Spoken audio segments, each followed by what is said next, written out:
이차 함수와 그래프 두 번째 이야기. 앞 동영상에서는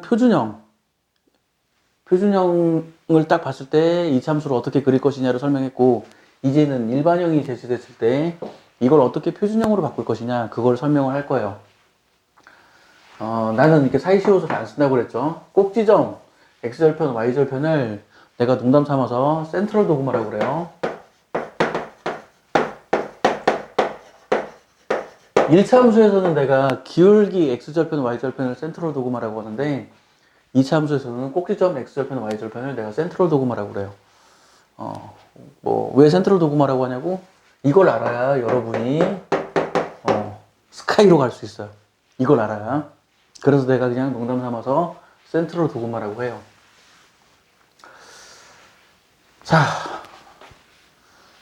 2차 함수 꼭지점 좌표 구하는 거는 2차 방정식을 완전제곱식을 이용하여 2차 방정식을 푸는 거, 2차 방정식의 근해공식 유도랑 완전히 방법이 똑같아요. 그러니까 완전제곱식을 이용해서 2차 방정식을 푸는 법, 2차 방정식의 근해공식 유도, 그리고 2차 함수의 꼭지점 좌표 구하는 거 완전히 똑같고, 그리고 고등학교 1학년 과정에서 원의 방정식에서 표준형으로 바꿔가지고 원의 중심과 반지름 구하는 방법 완전히 똑같아요.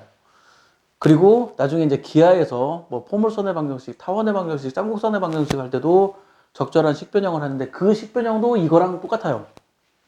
그러니까 2차 함수 꼭지점 구하는 식변형은 이거 하나만 쓰는 게 아니라 완전제곱식을 이용한 2차 방정식의 풀이, 근의 공식 유도, 원의 방정식을 표준형으로 바꾸는 거, 그리고 뭐 쌍곡선, 타원, 포물선 이런 것들을 표준형으로 바꾸는 거에 다 써먹기 때문에 이거 하나 확실히 익혀두면 나머지는 그냥 부드럽게 다 해결되기 때문에 제발 부탁이니까 어차피 배워야 할 거, 어차피 앞으로 계속 써먹는 거 정확히 익혀두기를 권해요. 자, 어떻게 하냐. 일단 상수항을 이렇게 따시켜요. 괄호 밖으로 쫓아낸 다음에 1차항의 개수의 절반, 그것의 제곱. 그러면 위식이랑 아래식이랑 똑같아야 되는데 4를 더했으니까 4를 빼줘요. 그러면 이거 완전제곱식으로 바꿔서 인수분해 해야 하는데 아무런 고민 없이 이렇게 쓰면 돼요. 직접 전개해보면 똑같다는 걸 알 수 있을 거예요. 이렇게 얻었어요. 그러면 꼭지점은 2,1이 되고, 꼭지점은 2,1이 되고, 아래로 부르기 이렇게 생긴 이차함수가 되죠. 물론 y절편은 5가 나와요. 이렇게 생긴 그래프가 돼요. 축의 방정식을 구하라. 축의 방정식은 이 직선의 방정식을 구하라는 얘기니까 이게 축의 방정식이 되고, x절편을 구하라 그러면 없다. x축과 안 맞나.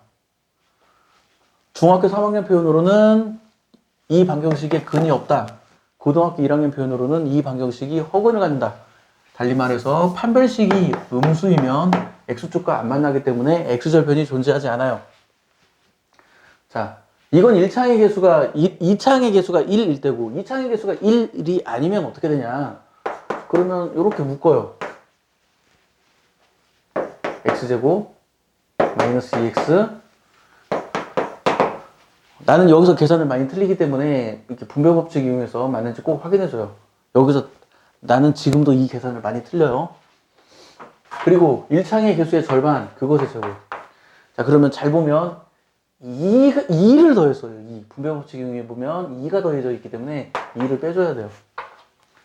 그래서 이렇게 생긴 2차 함수가 되고, 꼭지점의 좌표는 1,3. 꼭지점의 좌표는 1,3이고, 이렇게 생긴 2차 함수가 되죠. 물론 야가 2차항 개수가 2니까 야에 비해서 좀 더 뾰족한, 야는 좀 펑퍼짐하고 야는 좀 더 뾰족한 그래프의 모양이 나와요. 자, y절편은 얼마냐? x에다 0 대입하면 y절편이 나오죠. 그래서 실제로 x에다 0 대입해서 5가 나오는지 확인해보면 이거 비교해서 내가 맞게 구했나? 이렇게 판단하는 방법도 있어요. x에다 0 대입해서 5가 나오는지 확인해보면 내가 맞게 구했나? 이렇게 판단하는 방법도 있어요. 이렇게 되고, 자, 그 다음에 x절편을 구하라. x축과 안 맞나? 그럼 이렇게 그려주면 됩니다. 자, 야는 어떻게 되냐? 이번에는 이차항의 개수가 음수일 때는 어떻게 처리할 것이냐? 똑같아요. 그냥 마이너스로 묶으면 돼.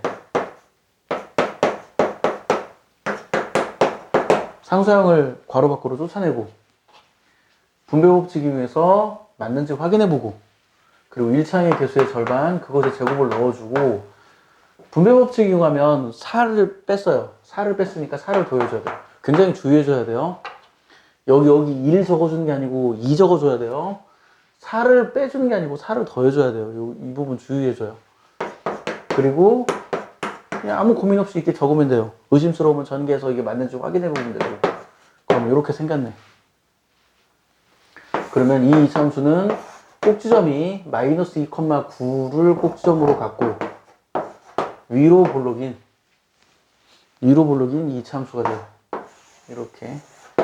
그리고 x에다 0 대입하면 y절편이 5가 나오죠. x에다 0 대입하면 5 나와요. 그러면 이 방정식을 풀면 어떻게 되냐? 방정식을 풀면 분감대값은 2하고 마이너스 5가 나오거든요. 그래서 x절편은 2하고 마이너스 5가 된다. x절편이 2하고 마이너스 5가 된다. 이렇게 기억을 해두면 됩니다. 그리고 이제 마지막으로 한 번만 더.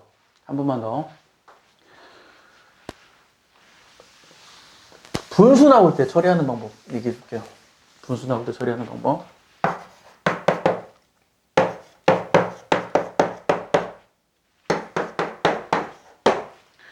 자, 이건 어떻게 하냐? 뭐 이렇게 쓸까? 어떻게 처리를 하냐? 2분의 3으로 묶어요. 그러면 x제곱하고 여기를 적어야 하는데 여기 적는 게 참 이게 경험이 없는 사람은 어려운데 이놈에다가 이것을 역수로 곱했다고 생각해요. 그럼 3분의 10 나오죠. 이놈에다가 이놈의 역수로 곱했다고 생각해요. 그럼 3분의 10 나와요.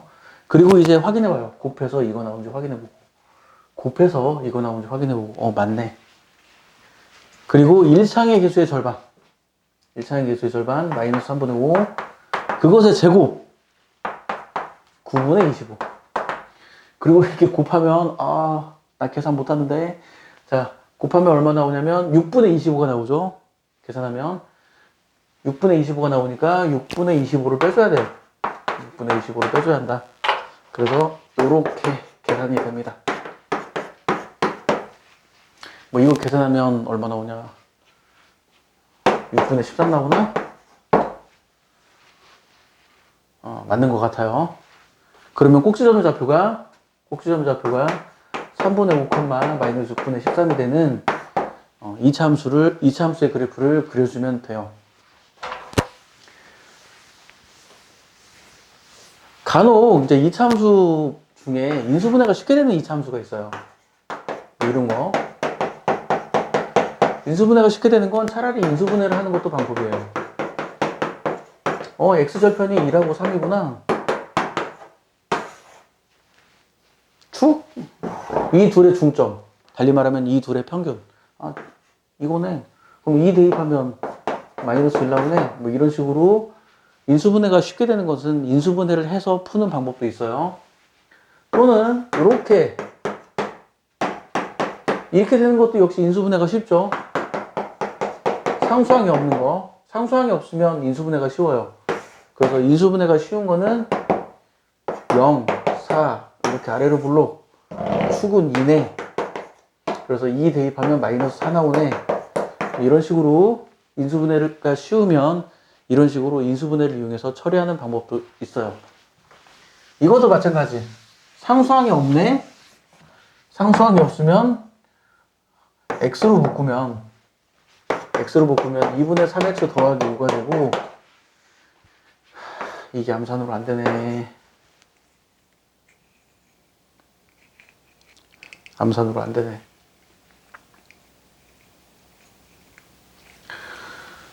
자, 2분의 3x 더하기 5는 0, 이 방정식을 풀면 마이너스 3분의 10 나오죠. 그러니까 야는 0과 마이너스 3분의 10 이렇게 생긴 이차함수의 그래프를 그릴 수 있어요. 그러면 축은 마이너스 3분의 5가 되겠죠. 그리고 대입하면